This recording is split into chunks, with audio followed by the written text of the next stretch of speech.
Hey guys, welcome to this episode of The Rachel Cruze Show. And today we're going to be joining a conversation that is happening right now about the recession. So a lot of people feel like, oh, well, we're in the clear. Some people are like, no, they're actually going to declare a recession. Some people are like, well, they never actually declared it. Some people are like, well, they changed the definition of it.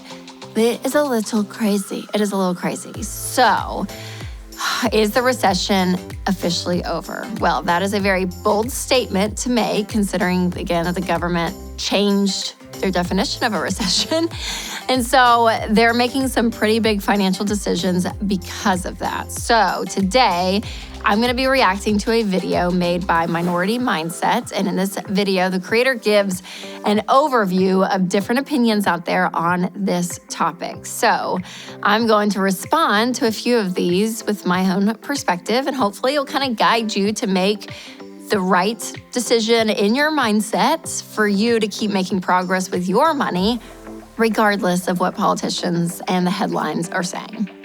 All right, his first point, which he says is the main purpose of the entire video that he made, is to read data and form your own analysis on that data. He says you should be paying close attention to the numbers and then use your own mind to decide what you think about those numbers.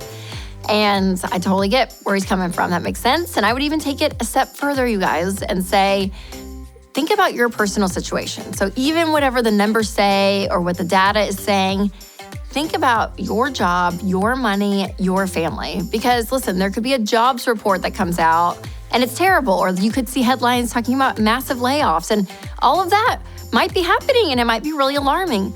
But if you are in a job that is not, laying people off, or you're in a current job market with your field that you're in, your company, you look at all of the things around you, and if everything seems stable around you, then yes, is that terrible for people out there that it's happening to? Yes, absolutely. But don't let that freak you out if you have no reason to freak out. So again, making sure that yes, what is happening in your household is really important. But what also can be true is that certain leaders think that inflation is on its way out. And they're like, oh yeah, inflation, it'll get back to normal so soon. And again, we don't know. I read a report that no, the Fed's gonna raise rates again. Who knows what's gonna happen? But again, what is happening with you? So the important thing is sticking to your budget, knowing what your money goals are is what's important. So there's a lot of information out there. And again, I think it's really powerful to know what's going on. But I also want you to discern that information to figure out, okay, what is really affecting us? Because there's only so much that you can control, and there's a lot of things you can't control. So focus on the stuff you can control. All right, up next, he talks about how inflation continues to rise faster than wages, but people are still spending more money. So, a little spoiler alert, that's called going into debt. So after pointing this out, he explains that whether that this is good or bad, it depends on who you ask. So a lot of people make the argument that it's a good thing that people are spending so much money, whether it's in cash or on credit, because it's helping the economy. But I want to remind you that spending money that you don't have is never a good idea. It's never a good idea. It's a very slippery slope. And I know it's easy to blame the financial strain on the government or the economy, because there's truth that, inflation is hurting people. You are feeling the pinch. I think everyone is. But again, what affects you and your money? So that stuff does affect you and your money, because you're like, yeah, I'm spending more at the grocery store. I'm spending more, I think gas has gone down a little bit, but you're still feeling it there. And so what you have to realize is, regardless of when prices go up and down, income is what we're seeing is still staying the same. So what do you do? What can you do to control what you can control? So that means probably cutting things that used to be the norm, which is really frustrating, and it's not fun to go backwards. But again, you have to take the responsibility of what's going on in your home really, really seriously. And the truth is that not everything is your responsibility, though. It's not your responsibility to single-handedly save the economy by going out and spending money that you don't have. That's not your job. That's not your responsibility. But your responsibility is to save, live on a budget, be frugal in times when things are financially chaotic. If it's affecting you and your budget, make decisions based on that. So again, knowing what is going on in your household is so, so important. You guys, there are clothes in my closets that I never wear. I admit it, but I'm trying to simplify, and that's why I love the capsule pieces from Carly Jean, Los Angeles. Every piece can be mixed and matched to become a key part of your look. Carly Jean clothes are classic and flattering. And they'll save you money because you can wear them multiple ways instead of for just one occasion. So simplify the way you dress without sacrificing your style. Go to carlyjeanlosangeles.com and use code Rachel for 20% off your first purchase.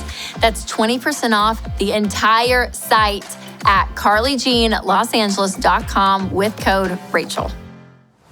Next, he says that more and more Americans are struggling with car payments now because they finance them. So car prices are coming down and people are underwater on their investments. And yes, I do agree with him on this. This is what we are seeing, and this is why we always encourage you to steer clear of car payments.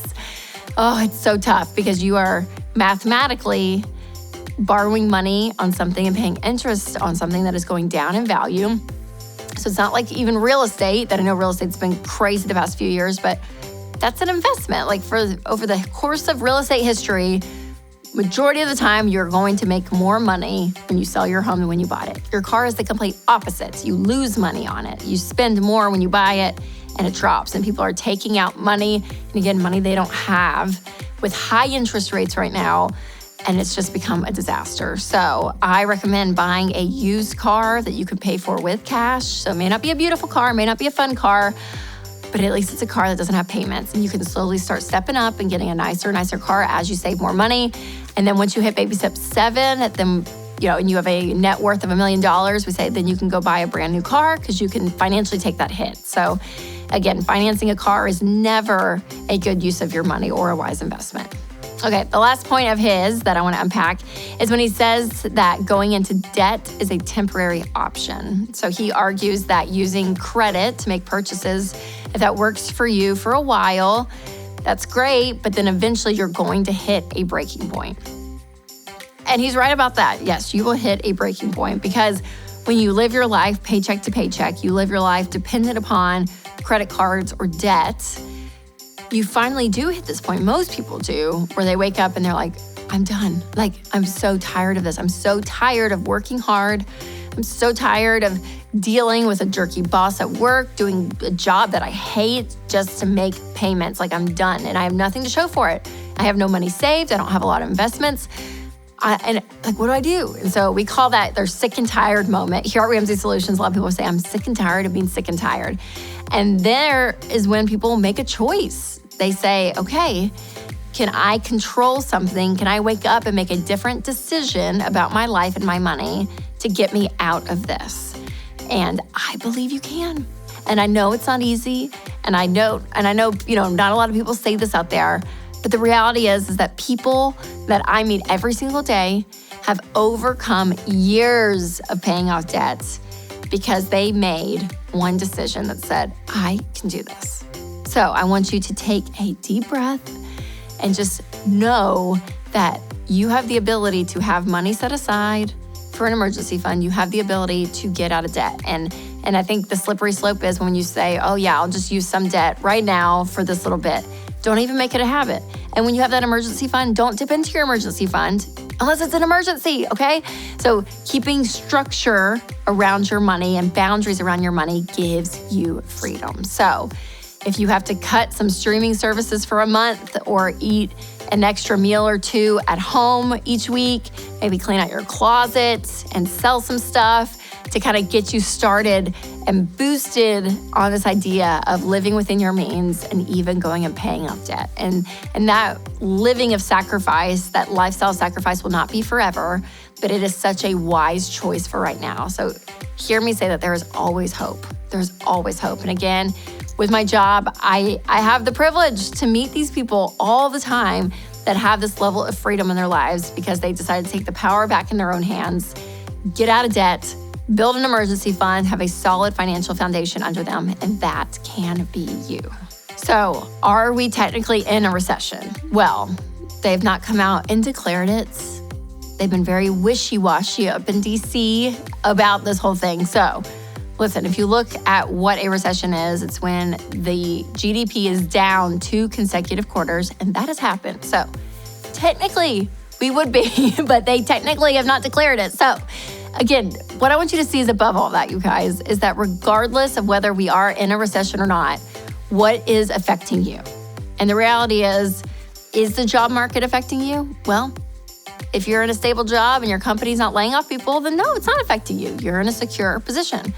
Is inflation affecting you? Well, if you were living paycheck to paycheck before this whole thing that happened, then yeah, you probably are really feeling the pinch. But if you have margin in your budget, you've lived below your means for a while, you can cut a few things, you're still living life.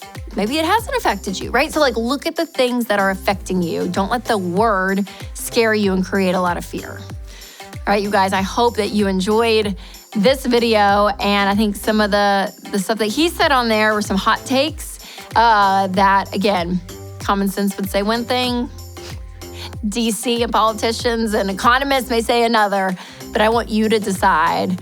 Again, the word recession is a really scary word and people freak out, but remember, what are the things that are affecting you and your household? And that's what I want you to focus on.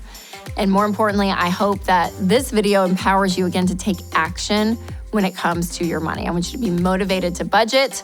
And if you have not downloaded the Every Dollar app, do that today because it's going to help you budget your day-to-day transactions, knowing what's going on. It just gives you this power over your money and it's wonderful. And so if you guys want to share this video with somebody that needs some motivation maybe, or gets scared about inflation or the economy, give them this video, send them this video to give them some hope. So as always, you guys, make sure to take control of your money and create a life you love.